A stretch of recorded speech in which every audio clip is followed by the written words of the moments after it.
Administration में अभिनव sir थे, वो जो अपनी कॉलेज का सितारा थे। तेज रफ्तार कार्य के लिए जाने जाते थे और उन्होंने कॉलेज प्रशासन में 4 चांद लगा रखे थे। कई बार क्या होता है ना, जो फील्ड में रिपोर्टर को समझ नहीं होती या फिर वैल्यूएबल क्वेश्चन करना नहीं आते, तो सामने वाला बंदा जो बात बोल रहा है उसमें हाँ में हाँ मिला के अपना अगला क्वेश्चन दाग देता है। तो इसमें कहीं ना कहीं आपने डिबेट्स देखी होंगी, अगर आप उसकी हाँ में हाँ मिला देते हैं गलत में भी, तो आप हार गए।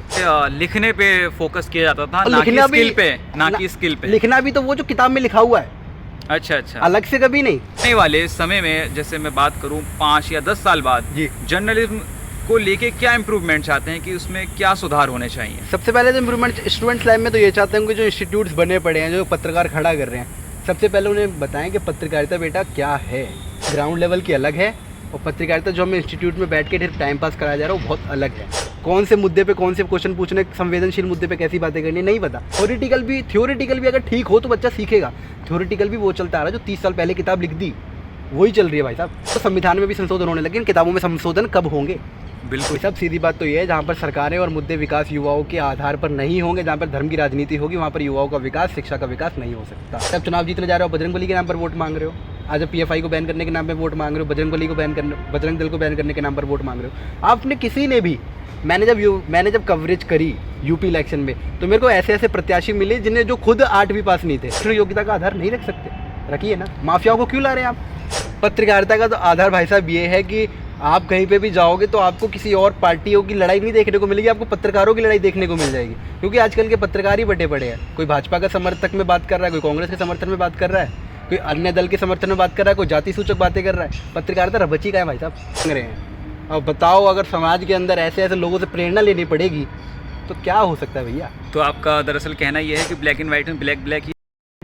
नमस्कार दिल्ली दर्शक में आपका स्वागत है। आज हमारे साथ दिल्ली दर्शक के रिपोर्टर सूरज सिंह से आज हम इनके साथ ही इंटरव्यू करेंगे, उनसे जानना चाहेंगे इनके चैनल के बारे में। और ये आज इस कहें बहुत पुराने कॉलेज में आए हैं, जानना चाहेंगे कि आखिर क्या माजरा है इस पूरे सिचुएशन के बारे में। तो सूरज जी, आपको कैसा लग रहा है? आप रोज़ सवाल करते हैं हर किसी से, आज मैं ही आपसे सवाल कर रहा हूँ। काफ़ी अच्छा लग रहा है, क्योंकि लोगों के तो कई बार जवाब सुन लिए, लेकिन जो हमारे मन में होता है वो हमने अभी तक बयान नहीं करा कहीं पे, कि हम क्या राय रखते हैं। अच्छा, मतलब आप एक तरह से रिपोर्टिंग के दौरान अपनी जो विचारधारा है या अपनी जो मन की बात है उसे एक तरह से कंट्रोल करके रखते हैं। हाँ, क्योंकि हम ऑन द स्पॉट रिपोर्टिंग पे जो लोगों की बातें टटोलने गए हैं, मन टटोलने गए हैं, वहाँ हमें उनकी बात, जवाब, सवाल जानना होता है, लेकिन वहाँ अपने जो अपना जवाब है, जो हम राय रखते हैं उन मुद्दों पर, तो वो हम नहीं रख पाते, अक्सर ये होता है। तो सूरज जी, आज यहाँ पे आप राजश्री के स्टडी सेंटर आए हैं, तो क्या माजरा है? आप कुछ असाइनमेंट कॉपी की बात कर रहे थे। माजरा बहुत बड़ा है कि ये हुआ था कि अब सब वर्किंग में लगे हैं। पहले हम रेगुलर कॉलेज में पढ़ते थे, तो रेगुलर में तो ये था कि डे टू डे अपडेट रहते थे, आज क्या है, कल क्या है। लेकिन अब ये हुआ कि अब पता ही नहीं लगता कब असाइनमेंट आ गए, कब असाइनमेंट की लास्ट डेट आ गई। हमारे दोस्त यार गए जमा कराने, चेक करा तो पता लगा लास्ट डेट निकल गई। उन्होंने बोला कि लास्ट वीक मिला है, इसमें सबमिट कर दो वरना पेपर नहीं दे पाओगे। तो भैया रात को पूरा बैठ के जॉब की छुट्टी करके ऑफिस में जाके सिर्फ असाइनमेंट बनाया और सबमिट कराया जाके। अब सुकून सा मिल रहा है, थोड़ा हल्कापन महसूस हो रहा है। काफ़ी सारा स्ट्रगल करके, रात भर जाग के या दिन में इतना कड़ी मेहनत करके असाइनमेंट कंप्लीट, और जो 2 घंटे का मेट्रो का सफ़र होता है उसमें सिर्फ टेंशन कि यार सबमिट तो हो जाएगा, टाइम से लेट हो गए तो फिर ये वो। क्योंकि करो, हम जिस पुराने कॉलेज में पढ़ते थे उसमें रेगुलर के बावजूद भी कई किस्से हुए हमारे साथ। मेरे साथ सिचुएशन कुछ दूसरी थी। दरअसल मैं भी असाइनमेंट जमा करने आया था, लेकिन मुझे बहुत नींद आ रही थी मेट्रो में, तो अब जमा करके भी। ऐसा क्यों? आप भी जगे थे रात को?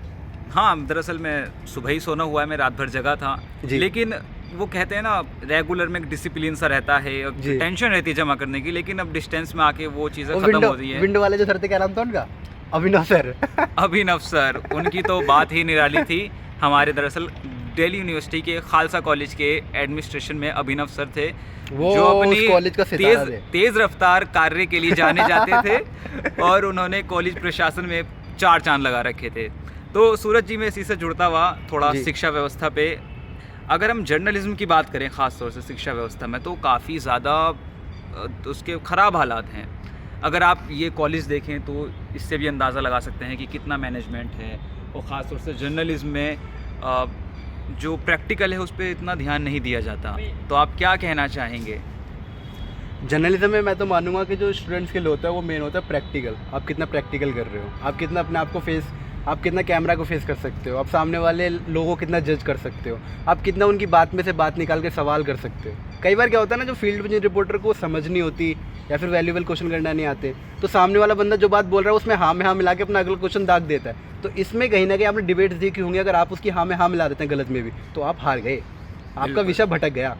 तो हमारे जो स्टूडेंट्स हैं, जो हमने भी ये देखा है, जब हमने बीए करी थी खालसा कॉलेज करोल बाग से, ड्यू से, तो ड्यू का नाम इतना बड़ा था, हमने सोचा कि बहुत बेहतरीन होगा, ग्रीन क्रोमा की स्क्रीन होगी, इंटरव्यू के लिए आएंगे बड़े बड़े इंस्टीट्यूट से जो आज तक वगैरह के एंकर हैं वो हमें सिखाने आएंगे, हमें प्लेसमेंट मिलेगी, हम उनके अंडर काम करेंगे। लेकिन उनमें से एक काम भी नहीं हुआ, ना हमें प्लेसमेंट मिली, ना हमें ग्रीन स्क्रीन पे सिखाया, ना हमें रिपोर्टिंग सिखाई, ना एंकरिंग सिखाई। 3 टीचर थे हमारे, तीनों के तीनों कहते थे बेटा कॉपी खोलो लिखो, कल वाला नहीं लिखा तो उसे लिखो, वरना फिर आज वाला लिखो। मतलब एक तरह से लिखने पे फोकस किया जाता था, ना कि स्किल पे, ना कि स्किल पे। लिखना भी तो वो जो किताब में लिखा हुआ है, अच्छा, अलग से कभी नहीं कि ये लिखो। कभी जो हमारे टीचर्स थे रिपोर्ट, जैसे कि हमें कुछ चीज़ें सिखाई थी, रिपोर्ट श्लोक वगैरह जो लिखने सिखाए जाते थे, तो रिपोर्ट कभी हमें लिखना सिखाई ही नहीं। आपको बोल दिया आपको इसकी रिपोर्ट करनी है, लिखनी है, हमें इतना तो पता है कि डेट लिखना, टाइम लिखना, ये लिखना, वो कौन है, ये करे, रिपोर्ट तैयार करनी है, पर जो परफेक्ट वे होता है वो कभी उन टीचरों ने हमें बताया ही नहीं। मैं सूरज सिंह की थोड़ी बात को थोड़ा एक फ्रेम करना चाहता हूं कि इनका कहना यह है कि जो रिपोर्टिंग स्किल है जी, वो उन्होंने थ्योरेटिकल तो बता दिया कि रिपोर्ट इस तरीके से इन सिद्धांतों के आधार पर लिखी जाती है, लेकिन एक्चुअल में रिपोर्ट लेखन की प्रैक्टिस नहीं करवाई और ना ही उस पर बच्चों को जज किया कि इस तरीके से आपकी ये खामियां रही हैं और इस तरीके से रिपोर्ट लेखन लिखते हैं। तो सूरज भाई, आप आने वाले समय में, जैसे मैं बात करूं 5 या 10 साल बाद, जी, जर्नलिज्म को लेके क्या इम्प्रूवमेंट चाहते हैं कि उसमें क्या सुधार होने चाहिए? सबसे पहले तो इम्प्रूवमेंट स्टूडेंट्स लाइफ में तो ये चाहते हैं कि जो इंस्टीट्यूट्स बने पड़े हैं, जो पत्रकार खड़ा कर रहे हैं, सबसे पहले उन्हें बताएं कि पत्रकारिता बेटा क्या है। पत्रकारिता ग्राउंड लेवल की अलग है, और पत्रकारिता जो हमें इंस्टीट्यूट में बैठ के टाइम पास कराया जा रहा है वो बहुत अलग है। क्योंकि जो हम जब जाते हैं कहीं पे भी, आप और हम जब जाते हैं, तो वर्किंग में वो लोग कहते हैं कि आपको यहाँ पे इंटर्नशिप करनी पड़ेगी, आपको सीखना पड़ेगा। यार हम 3 साल से क्या कर रहे थे, हम 5 साल से क्या कर रहे थे, मतलब हमने सीखा ही नहीं कुछ। हम वहाँ गए तो कह रहे तुम्हें आता है, लाइफ में जब वो ब्रेकिंग चलानी तो कहाँ से चलाते हैं, कुछ नहीं पता। कोई मेहमान आ रहा है उसको इंट्रोड्यूस कराना है, अंदर लाना है, कैसे करना है, क्या करना है, कुछ पता है? नहीं पता। रिपोर्टिंग करनी है, क्वेश्चन कौन से पूछने, कुछ नहीं पता। कौन से मुद्दे पे कौन से क्वेश्चन पूछने, संवेदनशील मुद्दे पे कैसी बातें करनी है, नहीं पता। क्योंकि थ्योरेटिकल भी अगर ठीक हो तो बच्चा सीखेगा। थ्योरेटिकल भी वो चलता आ रहा है जो 30 साल पहले किताब लिख दी, वही चल रही है भाई साहब। अब तो संविधान में भी संशोधन होने लगे, किताबों में संशोधन कब होंगे? बिल्कुल, ये तो यही सवाल है। ये बहुत वाजिब सवाल है, और जर्नलिज्म की शिक्षा व्यवस्था के साथ साथ पूरी भारतीय शिक्षा व्यवस्था में अभी बहुत ज़्यादा सुधार की ज़रूरत है। और हम बात करें जीडीपी में, तो हिस्सेदारी भी भारत की बहुत कम है, जबकि कई आयोगों का गठन हुआ जिन्होंने मांग की थी कि शिक्षा व्यवस्था में लगभग जीडीपी का 6% खर्च होना चाहिए। मगर आज वर्तमान में 30-40 साल का वक्त गुजरने के बाद भी जीडीपी का मात्र 3% शिक्षा व्यवस्था पर खर्च होता है। तो जाहिर सी बात है कि शिक्षा में उस तरह की इम्प्रूवमेंट नहीं हो सकती जब तक उस पर खर्च नहीं बढ़ेगा। भाई साहब सीधी बात तो ये है, जहाँ पर सरकारें और मुद्दे विकास युवाओं के आधार पर नहीं होंगे, जहाँ पर धर्म की राजनीति होगी, वहाँ पर युवाओं का विकास, शिक्षा का विकास नहीं हो सकता। बिल्कुल। आज आप चुनाव जीतने जा रहे हो, बजरंगबली के नाम पर वोट मांग रहे हो।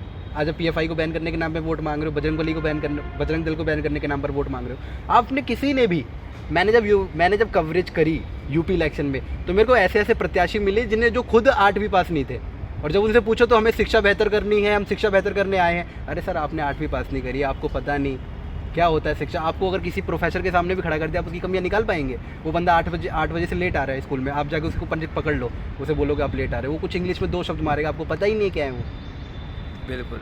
जब आपको खुद ही नहीं पता, जो व्यवस्था में लोग बैठने जा रहे हैं, सबसे पहले तो भारत की राजनीति में अगर संशोधन ये लोग कर रहे हैं, 370 हटाई, कई मुद्दे हटाए, बहुत बेहतर थे, ठीक है। हटाना है तो कुछ संशोधन करें कि जितने भी प्रत्याशी चुनाव लड़ने आ रहे हैं उनकी कुछ शैक्षणिक योग्यता फिक्स होनी चाहिए कि वो कम से कम इतना पढ़े होने चाहिए। आप हर चीज़ में मिनिमम मांग रहे हो ना आज की डेट में, कि आपको अगर आप गरीबी रेखा में तो आप 7 लाख से कम इतने कमाओ, 7,000 से कम कमाओ। तो आप जब हमारे प्रत्याशी जो हमें क्षेत्र में हमारे लिए विकास करने आ रहे हैं, कि आप शैक्षणिक योग्यता का आधार नहीं रख सकते? रखिए ना। माफियाओं को क्यों ला रहे हैं आप?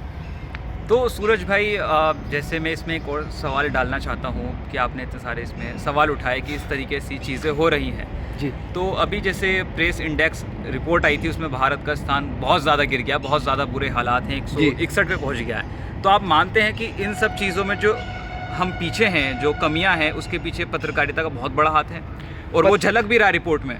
पत्रकारिता का तो आधार भाई साहब ये है कि आप कहीं पे भी जाओगे तो आपको किसी और पार्टियों की लड़ाई नहीं देखने को मिलेगी, आपको पत्रकारों की लड़ाई देखने को मिल जाएगी। क्योंकि आजकल के पत्रकार ही बटे पड़े हैं, कोई भाजपा का समर्थक में बात कर रहा है, कोई कांग्रेस के समर्थन में बात कर रहा है, कोई अन्य दल के समर्थन में बात कर रहा है, कोई जाति सूचक बातें कर रहा है। पत्रकारिता रबची का है भाई साहब।